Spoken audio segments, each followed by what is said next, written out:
Welcome to the intersection of technology, cybersecurity, and society.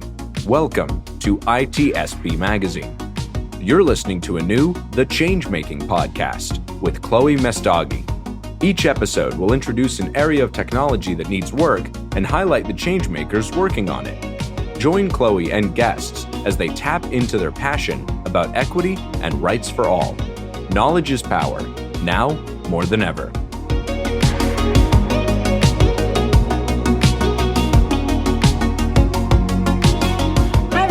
And welcome to another episode of the Changemaking podcast on ITSP Magazine.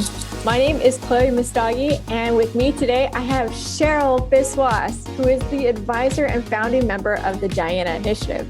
And today we're going to talk about the Diana Initiative and why it's so important and how you can get involved. Cheryl, welcome. Oh my gosh. Thank you so much for having me and for representing us here today. I'm so excited to be here. I'm so thrilled to have you on here and the Diana Initiative. I am a huge fan of the whole conference and organization as a whole. So let's dive into the first thing. For those that aren't aware what Diana Initiative is, do you mind talking a little bit about the history and where it is today? Sure. So what we are is a conference that's committed to helping all those who are underrepresented in information security. What we'd like to do, our aim is to help create a more inclusive information security industry. So Diana Initiative is this conference that is diversity driven and committed to helping people of all genders and sexualities and races and cultures who want to be in this field and share our passion and our enthusiasm for it. And our hope is that through the events that we're running and the things we're doing, we're helping you to be elevated, we're inspiring you, and we're supporting you so that you can build your career at every stage. And we offer guidance or support with regard to education. It's about collaboration because we can't do this by ourselves. We like to say this, we're better together. We focus on online resources that may be of help and the power of actually getting to be together as a group. There's a special energy and a synergy that happens when we come together. And I know the past 2 years have been hard, but big news, we are going to be live this year in Vegas. It is going to be a reunion, and we are, you can tell I'm so excited, but I think so many people are going to be so excited about this. So I'll get those dates to you in just a second, but what we offer as a conference are speaker tracks. This year we've got 2, and we really like to encourage the growth of people in this field. So we invite new speakers. If you've never done this before, we're really friendly. We offer mentoring, and we want to see what your great ideas are. What are your thoughts? What do you have to tell us? And we have a career village. Now that, if anybody's been to a career village, and if you've been to our career village, then you know what a difference this can make. Sometimes it's just that step into your dream opportunity. And it's where you can bring your questions about, where do I go from here? Or does anybody know somebody so that I can get started? Or can I even do this? But it's a wonderful resource. It will help you with resumes. You'll meet people. You'll come away, I believe anyway, feeling recharged and ready to go out there and take charge of your career, your success, because you deserve it. We've got the coolest, I think so anyway, badge soldering and maker village. Every year I'm amazed at the badges that we have available. And it's so much fun to learn how to do this. And we have a capture the flag village. That's just some of what our offerings are. And there's more details, lots more details, of course, on our website. So for the actual live event, that's going to be in August 10th and 11th. So it's a 2-day event. And we're hosting it at the Westin Las Vegas Hotel and Spa, which is where we were previously in 2019. It was lovely because we had the whole space and it was was a little oasis away from all the excitement that is Hacker Summer Camp. And if you want to come and stay at the Westin, you can book your hotel rooms using a link on our website.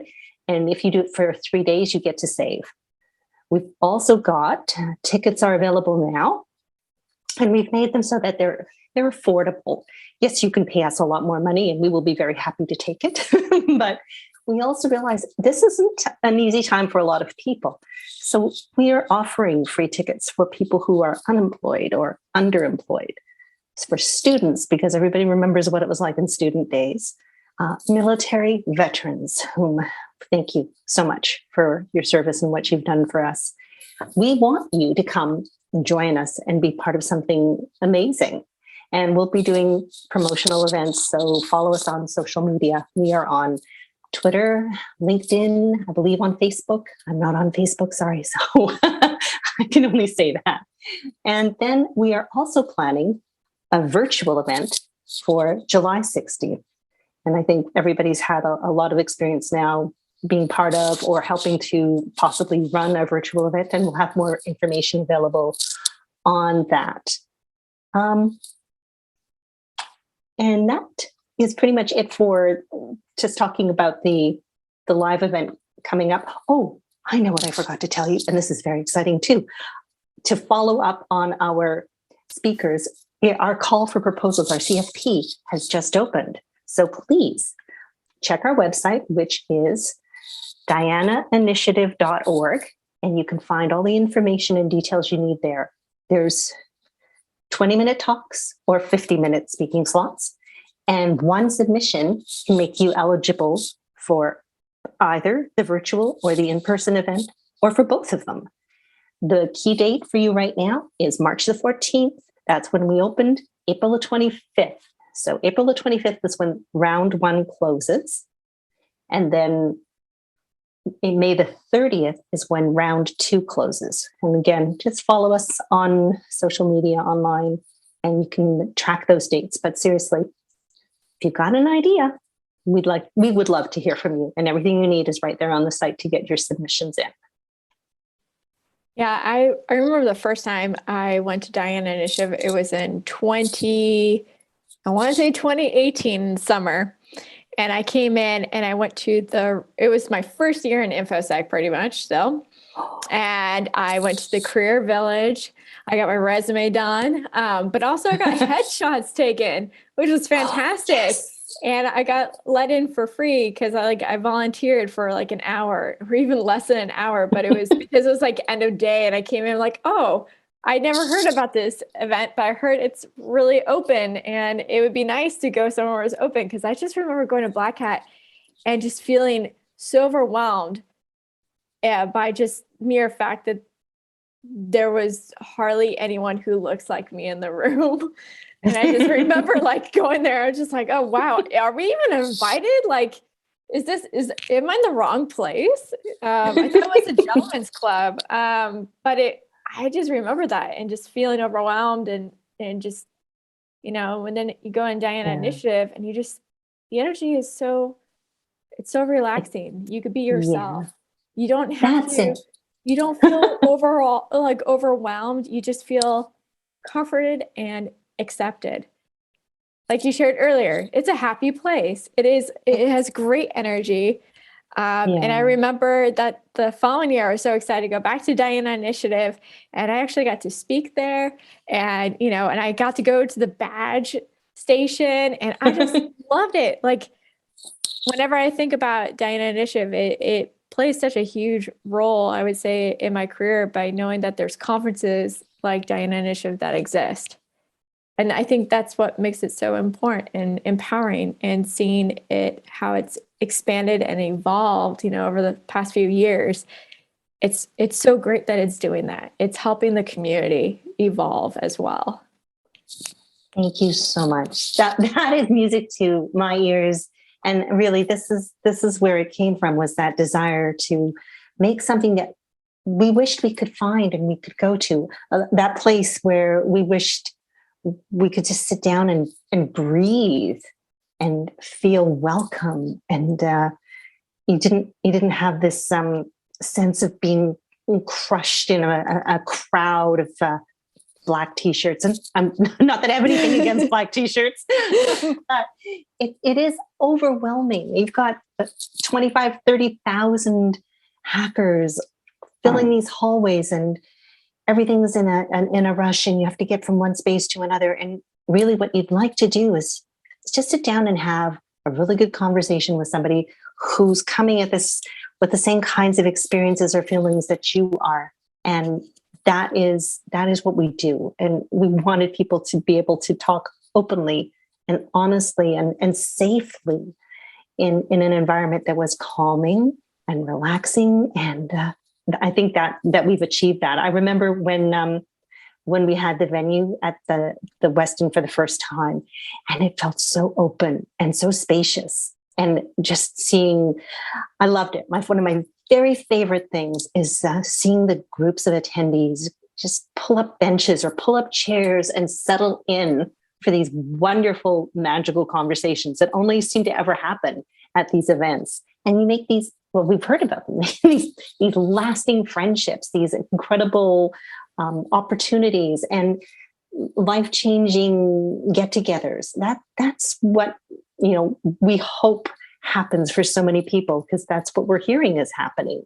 And I really just love to see people smiling and relaxed and enjoying themselves, and hearing like squeals of delight as, they reconnect. They haven't seen each other for a year. And then they invite somebody that they just met to come and join their group, and boom, it doesn't get any better. It really doesn't.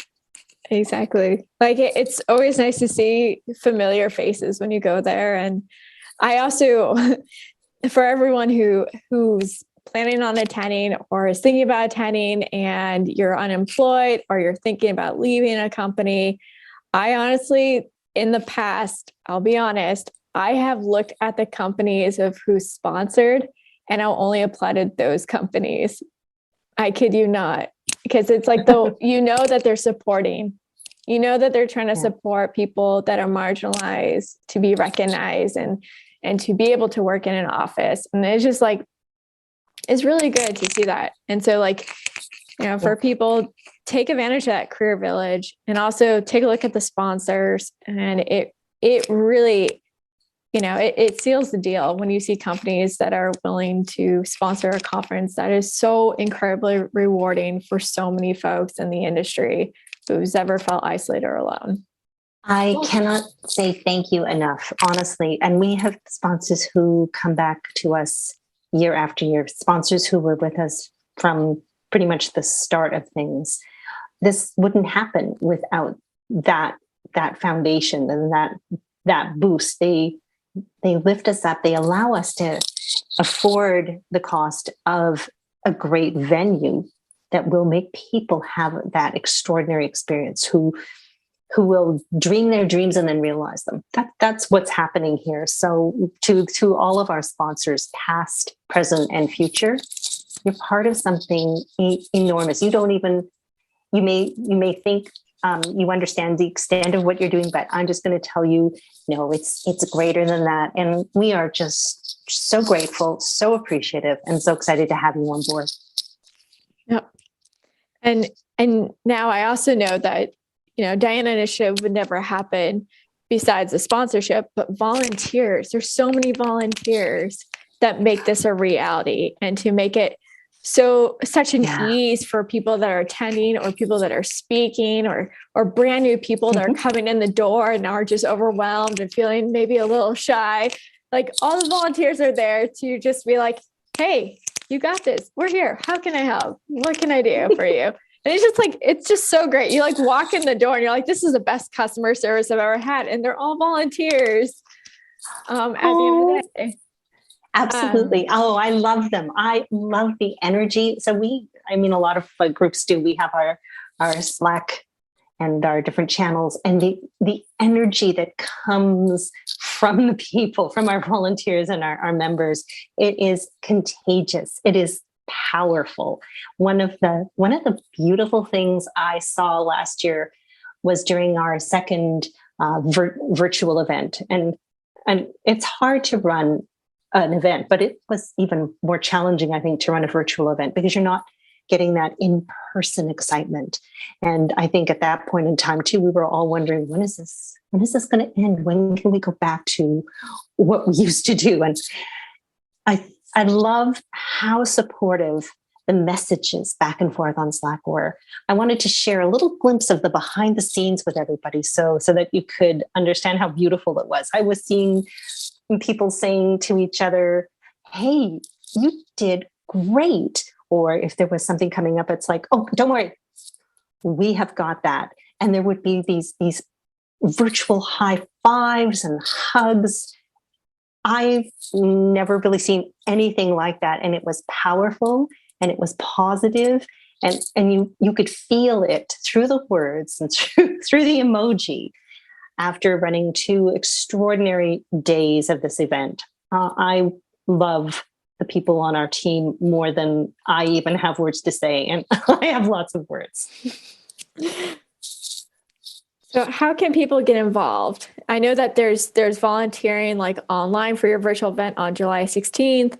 And then you have one for the Diana Initiative, which I believe it was on August 10th. It's 2 days, so the 10th and 11th, yes, right? That's correct. Yeah. Mm-hmm. So how can people get involved to volunteer? All right, we will be getting the volunteer information out in a little bit. It's still a bit early. We're working on coordinating that. We'll have a sign-up sheet, and we'll gather the important information from you so that we can carefully vet people. We want to make sure that we do this the right way. So we have a good process in place. If anybody has signed up with us before, you're familiar with our volunteer sign-up program, and you get to let us know what your strengths are, what your experience is, what would you like to be doing to help us out? Because we really want it to be a wonderful experience for our volunteers, for our attendees, for our speakers. So yes, just watch our social media. We'll be having the call for volunteers coming out pretty soon. And then there's, of course, the call for proposals for those who would like to speak.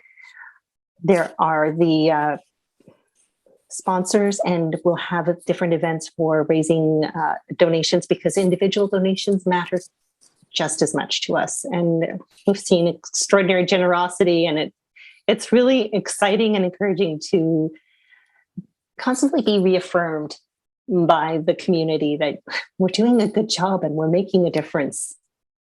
Yeah, definitely on that front. And then when it comes to the sponsorships, is there certain like different tiers or levels mm-hmm. that companies can do? Oh, absolutely. We have a prospectus which outlines it. So it's on our website so that you can see what the different levels are and what can come with them, so that it will make it a good choice for you and for your organization. It's a good range of giving levels and opportunities to talk about what you have to offer as an organization and become part of the event. Excellent. And then what about nonprofits? There's so many nonprofits also within tech and InfoSec that may want to get involved. How can they help Diana Initiative?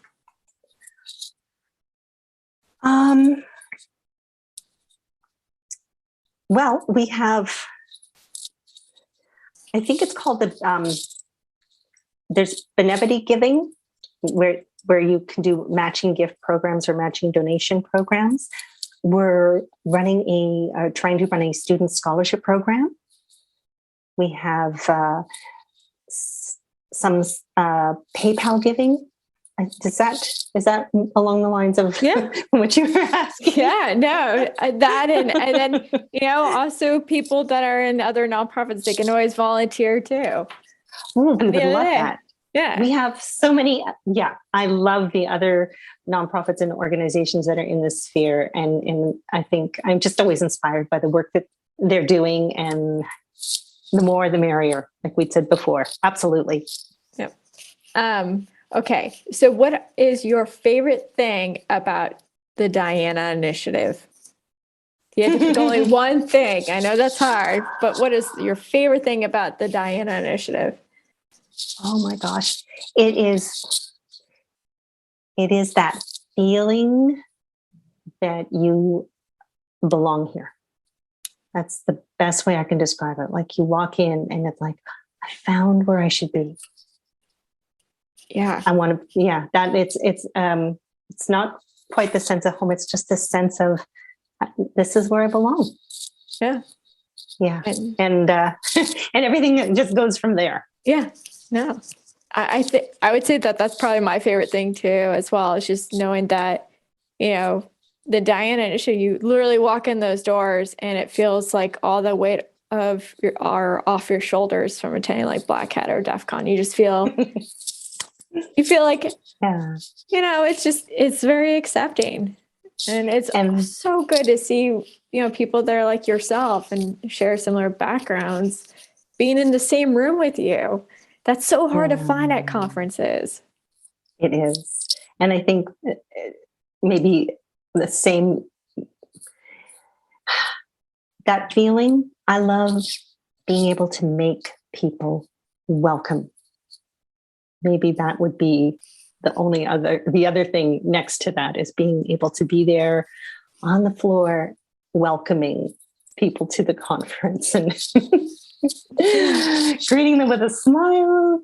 Sometimes there's a hug. Yeah. But yeah, making that happen. See, that's a good way.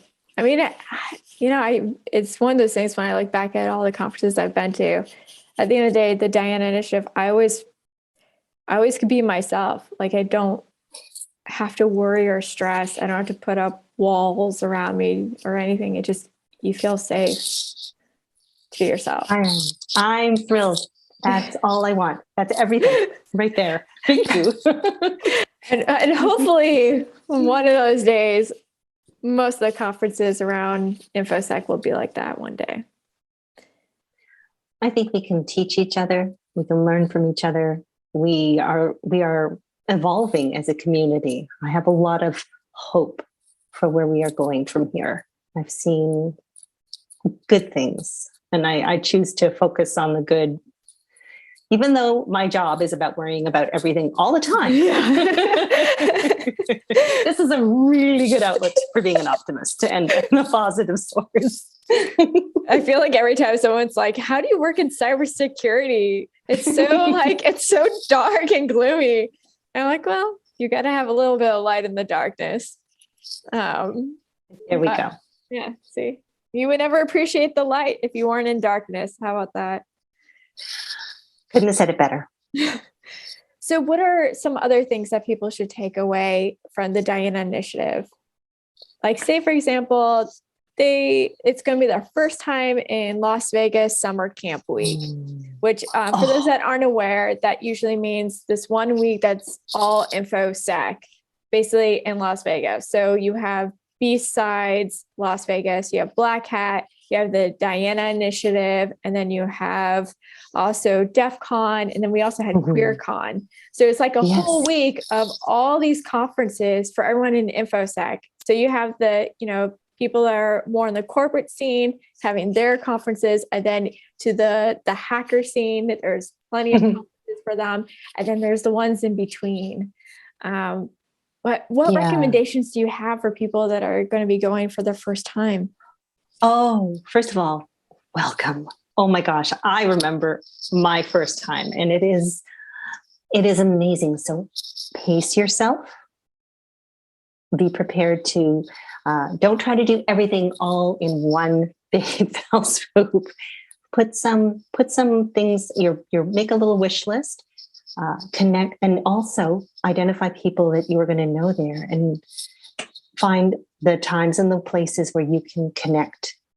I would say if you think you're going to be walking around outside in the heat to get from spot A to spot B, think carefully. It is incredibly hot. So you want to stay air conditioned as much as possible. They're used to, and there's probably still will be, the B-Sides shuttle bus, which helps bring you in air conditioned comfort from the different venues.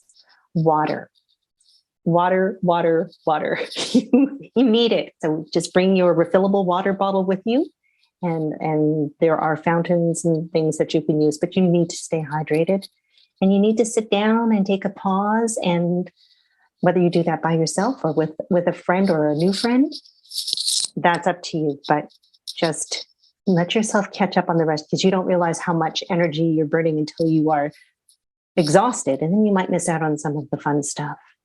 And we always say this, most of the talks are recorded. They're wonderful. It's fun to sit in on them, but make the time to do actual face-to-face time. There's nothing like LobbyCon or striking up a conversation with somebody who's standing next to you. And then 3 hours later, you will have had the most incredible journey down a rabbit hole that you could have ever wished for. That's the magical thing that happens at these events. Check out some of the villages. If you've never done it, lockpicking is enormous fun, and they sell beginner lockpick kits. And honestly, you may want to invest in a set of lockpick earrings. I'm really glad I did. They got me into an apartment at 3:00 in the morning when I had left my keys behind, in the United States, and I was in Canada. There's also opportunities to learn many new things. One of them is capture the flag. And there's different ones that are offered at different levels, and you can check through the online agendas of the different events that are happening. But this is a great opportunity to learn something new, and there's very friendly people who are leading many of these events that you can.